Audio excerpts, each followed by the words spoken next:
dan Perkenalkan, nama saya Anasullah. Oke, jadi di sini kami akan menjelaskan tentang hukum pemerintahan. Oke, jadi di sini saya akan membahas yang pertama yaitu pengertian dari hukum pemerintahan atau tata pemerintahan. Jadi, apa sih hukum pemerintahan itu? Dalam Kamus Besar Bahasa Indonesia disebutkan bahwa kata tata pemerintahan diartikan sebagai suatu sistem dalam menjalankan wewenang dan kekuasaan untuk mengatur kehidupan sosial, ekonomi, dan politik suatu negara atau bagian-bagiannya. Adapun kata pemerintahan diartikan sebagai sebuah proses pembuatan atau cara pemerintahan. Dengan kata lain dapat disimpulkan bahwa hukum tata pemerintahan berkenaan dengan hukum yang mengatur segala tindakan atau perbuatan pemerintah dalam menyelenggarakan urusan pemerintahan guna meningkatkan kesejahteraan masyarakat dan kepentingan negara. Baik, selanjutnya hukum pemerintahan memiliki sejarah perkembangan hukum tata pemerintahan yang dimana pada tahun 1941 Profesor Dr. Andes J.H.A. Logeman menjadi dosen pengampu hukum tata pemerintahan di Rechtshogeschool School, Sekolah Tinggi Hukum di Jakarta. Hukum tata pemerintahan ini menjadi studi kajian di perguruan tinggi di Indonesia, yaitu sebelum pada tahun 1946 dengan istilah Staatsrecht Administratie. Peristilahan tersebut berasal dari negara Belanda. Di Belanda sendiri, dengan peristilahan tersebut terdapat dua macam mata kuliah, yaitu Staatsrecht, hukum tata negara, dan Administratierecht, hukum administrasi negara atau hukum tata pemerintahan. Sedangkan di Indonesia keduanya menjadi satu mata kuliah. Kemudian pada tahun 1946 keduanya menjadi terpisah pada masing-masing mata kuliah dan per mata kali digunakan oleh Universitas Indonesia dengan istilah hukum administrasi negara atau bisa disebut dengan HAN untuk mata kuliah administrasi. Dan pada tahun 1950 Utsuku dan Profesor Djoko Sutono SH memberikan istilah hukum tata usaha negara atau HATUN untuk menggantikan istilah HAN. Namun kemudian istilah HAN kembali dipakai oleh Profesor Dr. Andes Prajudi Atmosuwirjo studi administratif. Ini di perguruan tinggi lainnya juga memiliki istilah yang berbeda-beda.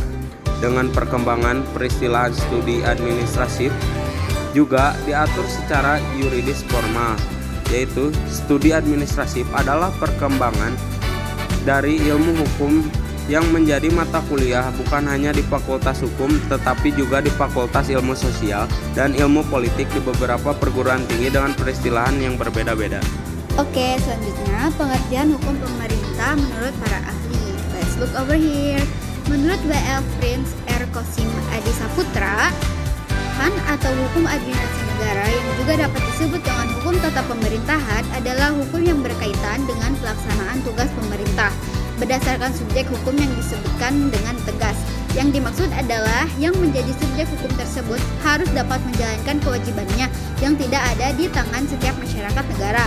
Lalu menurut Della Bassey-Corken mengemukakan pendapatnya terkait hukum tata pemerintahan atau hukum administrasi negara sebagai kumpulan peraturan tertentu yang menjadi penyebab negara dapat berfungsi dengan baik. Baik, selanjutnya ada objek hukum tata negara. Objek hukum tata negara ini adalah negara dan konstitusi, sedangkan ruang lingkup hukum tata negara berkaitan dengan lembaga negara, hubungan antar lembaga negara, serta hak dan kewajiban para anggota dan pimpinan dalam organisasi negara tersebut. Selanjutnya, subjek hukum tata pemerintahan. Pengertian hukum tata pemerintahan itu sendiri adalah aturan-aturan yang berkaitan dengan perbuatan pemerintah dalam menjalankan tugasnya yang khusus, sehingga pemerintahan di sini dapat diartikan sebagai badan hukum publik dan para pejabat publik dapat menjalankan pemerintahan. Dengan demikian, dapat dirumuskan bahwa subjek hukum dalam lapangan hukum tata pemerintahan meliputi ada 5 subjek dalam hukum tata pemerintahan, yaitu meliputi 1. Pegawai negeri, 2. Jabatan-jabatan, 3. Dinas publik, 4. Daerah-daerah swakarja dan swastara, 5. Negara. Kedudukan hukum pemerintah.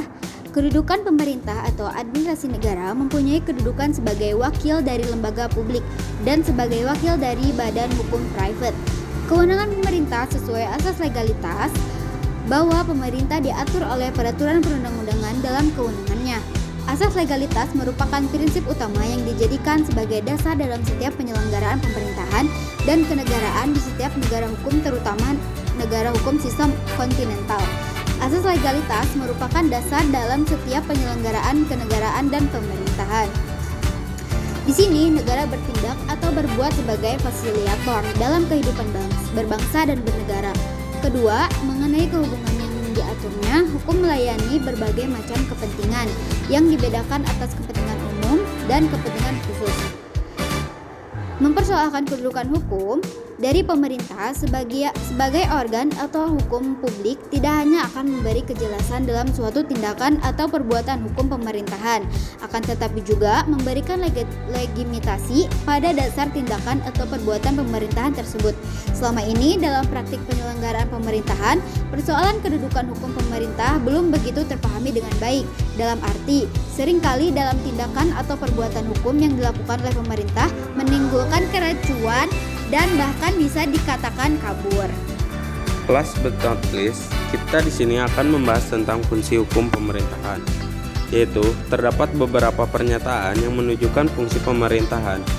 Dengan antara lain, yang pertama, bersikap mendidik dan memimpin yang di pemerintah.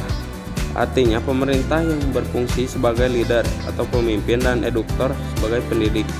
Para pamong diharapkan dapat memimpin dan menjadi panutan masyarakat. Yang kedua, serempak dijiwai oleh semangat yang diperintah. Artinya pemerintah dapat memahami aspirasi yang berkembang di masyarakat. Pemerintah yang baik adalah mengerti apa yang diinginkan dan menjadi kebutuhan masyarakatnya. Yang ketiga, menjadi pendukung dari segala sesuatu yang hidup di antara mereka bersama. Artinya, pemerintah sebagai penghubung bagi setiap kelompok kepentingan di masyarakat. Sedangkan sebagai dinamisator, artinya penggerak segala bentuk kegiatan bermasyarakat. Terima kasih sudah menonton video kami, semoga bermanfaat. See you, bye.